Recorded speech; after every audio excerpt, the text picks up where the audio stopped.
security of our side do not allow you, sir, leave this building. We gotta go. We gotta move. We gotta go. Let's go. We're going. Look at this. That is our head of security. We gotta go, guys. US reporters were seen getting into a heated argument with Chinese security personnel during President Donald Trump's visit to Beijing, adding an unexpected flashpoint to his high-profile trip. The confrontation came shortly after an incident in which the US Treasury Secretary was briefly denied entry to a venue, setting the stage for yet another tense face-off between American and Chinese sides. According to reports, US journalists were filmed arguing with security staff at Beijing's historic Temple of Heaven, as they tried to follow the president's movements more closely. The uproar unfolded while Trump was touring the Temple of Heaven with Chinese President Xi Jinping, during what was meant to be a carefully choreographed photo opportunity, but turned into a moment of visible tension behind the scenes, as reported by RT News. Trump visited the Temple of Heaven on May 14th, shortly after holding bilateral talks with Xi, as part of a broader schedule of diplomatic meetings and ceremonial events in the Chinese capital. Witnesses said US news workers argued with Chinese security officials over access and positioning, before they were eventually allowed to proceed and continue their coverage of the visit. Earlier, separate footage had emerged showing the US Treasury Secretary being denied entry into a building, an episode that quickly went viral and fed perceptions of protocol friction between the two sides.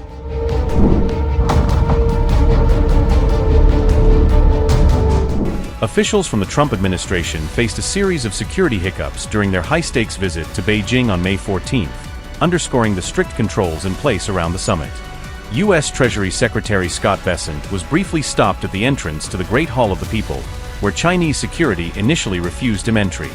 Guards informed Bessent that he needed the correct security pin or badge before he could go inside, according to footage aired by CNN.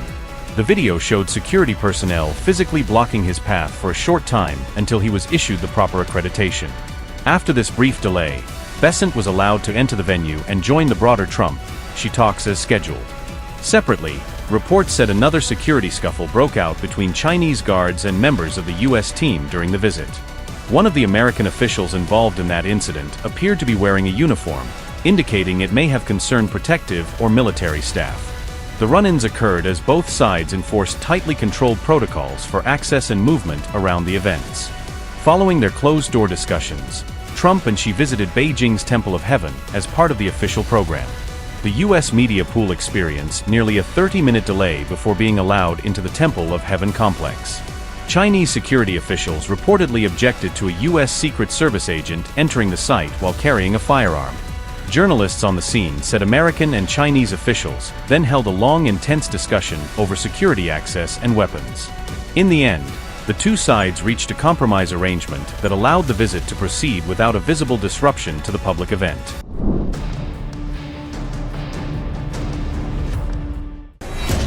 Dramatic scenes were caught on camera at the very start of the Trump-Xi summit in Beijing, with an unexpected outburst seemingly disrupting the carefully choreographed optics.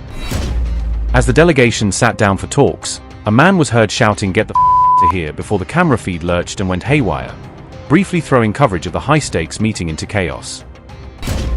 The commotion unfolded just moments before Donald Trump and Xi Jinping sat down for formal discussions in Beijing, an already tense summit dominated by disputes over trade, Iran, and regional security.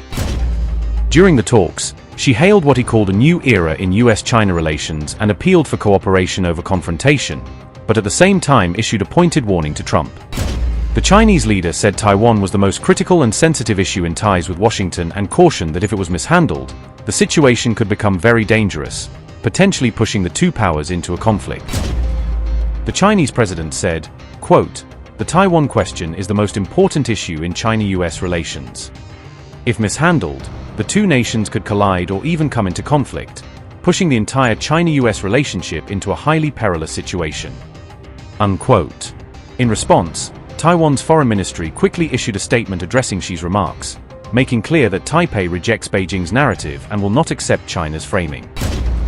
Taiwan warned that China is the sole major source of risk to peace and stability in the Taiwan Strait and the broader region, accusing Beijing's military pressure and threats of creating the current tensions.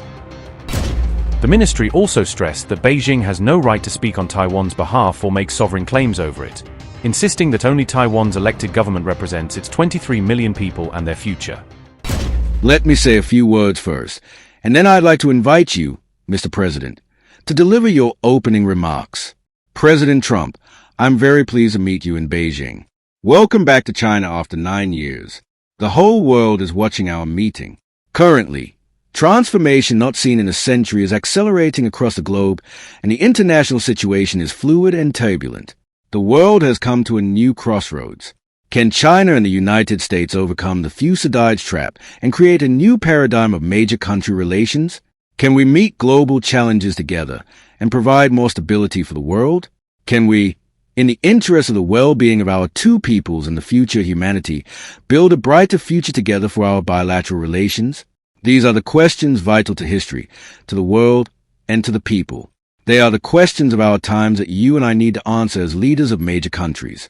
This year is the 250th anniversary of American independence. Congratulations to you and to the American people. I always believe that our two countries have more common interests than differences.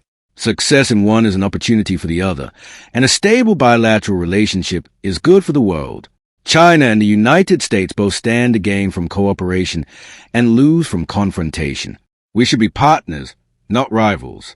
We should help each other succeed and prosper together, and find the right way for major countries to get along well with each other in the new era. Mr. President, I look forward to our discussions on major issues important to our two countries and the world, and working together with you to set the course for and steer the giant ship of China-U.S. relations, so as to make 2026 a historic landmark year that opens up a new chapter in China-U.S. relations.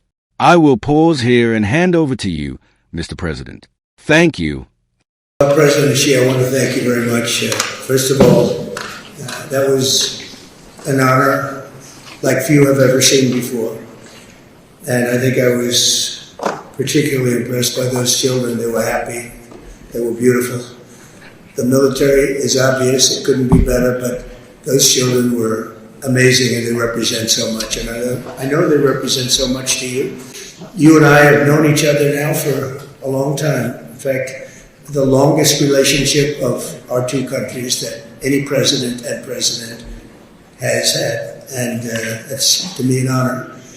We've had a fantastic relationship. We've gotten along. When there were difficulties, we worked it out. I would call you, and you would call me. And whenever we had a problem, people don't know, whenever we had a problem, we worked it out very quickly. And we're going to have a fantastic future together. So I really look very much forward to our discussion. It's a big discussion. There are those that say this is maybe the biggest summit ever. They can never remember anything like it. I can say in the United States, people aren't talking about anything else. But it's an honor to be with you. It's an honor to be your friend. And the relationship between China and the USA is going to be better than ever before. Thank you very much.